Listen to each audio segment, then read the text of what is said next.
la liste d'Abdou Karim Sall tout à l'heure, j'ai appris également qu'à Tivaouane, aussi bien l'ancien député Massata Samb du PUR, qui est sur la liste donc, de Amadou Bandjan Sénégal, a reconnu que vraiment, au niveau donc, de ces bulletins, il y avait également quelques problèmes.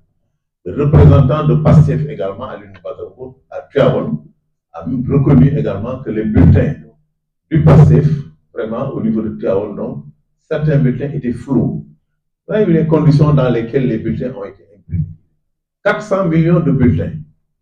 C'était vraiment un véritable challenge. Le ministre même, j'ai assisté à cette réunion, nous avons fait la facilitation, a proposé aux partis politiques qu'on puisse contenir la tension qu'il y avait sur le marché du papier. Il a proposé à ce qu'on fasse des bulletins de format 90-110, à l'image de ce qu'on fait pour la présidentielle, en mettant juste la photo de la tête de liste et le sigle et symbole. Les partis politiques ont refusé.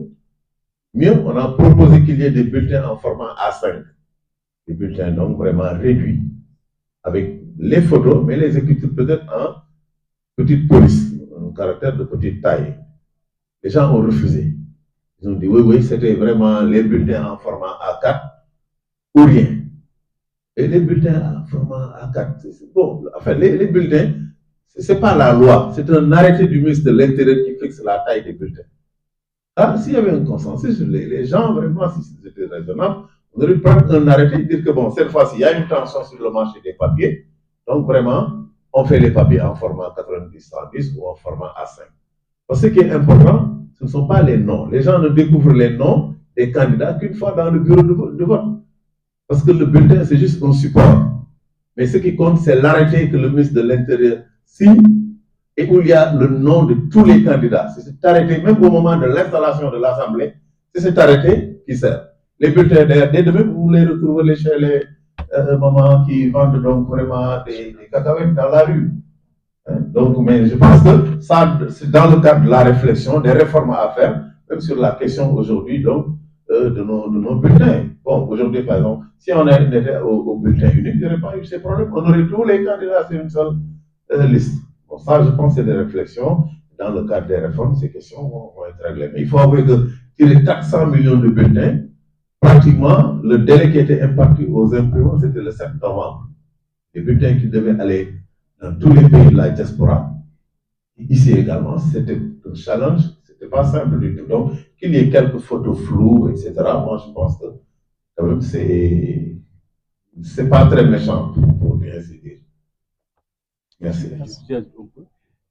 Et toutes les déclarations de candidats, hein, bon, dans quelle mesure, donc, c'est avéré, c'est vérifié, c'est à voir.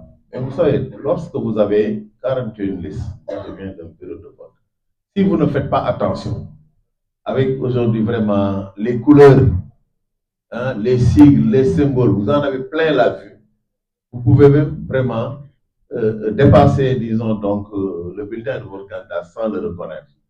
Mais je dois avouer que, vrai qu'on a à peu près 16 600 et quelques bureaux de vote, que cela puisse peut-être avoir lieu dans peut-être, bon, quelques bureaux, c'est vraiment très marginal. Ensuite, je pense que dans un bureau, il y a une organisation. Le bureau est organisé de telle sorte qu'au-delà des représentants des candidats, il y a le président, il y a l'assesseur et il y a le secrétaire. Donc, si je pense qu'on constate qu'un bulletin est en manque ou un bulletin n'est pas du tout présent, normalement, le vote doit être arrêté jusqu'à ce que cette question soit réglée. Et justement, c'est le bureau vraiment donc, du vote qui doit régler cette question. Si le président est saisi, il avertit immédiatement le chef de centre et immédiatement les bulletins vraiment sont mis à disposition ou s'il en manque vraiment, alors ils sont approvisionnés. Voilà. Et également, il y a les contrôleurs de la Sénat qui sont sur place également. Et ce que la loi dit, c'est que si un bulletin d'un seul candidat manque, le vote ne doit pas démarrer ou on doit l'arrêter. Et c'est des informations, en tout cas, qu'on va vérifier. Et si, donc, cela s'avère vraiment, donc, vraiment vrai, exact, bon, nous prendrons les mesures vraiment qu'il faut en direction donc, des autorités. Mais je pense que ça doit être aujourd'hui quelque chose quand même d'assez marginal. n'est pas vraiment de nature à fausser la sincérité quand même du scrutin. De toute façon, nous avons un communiqué à 21h.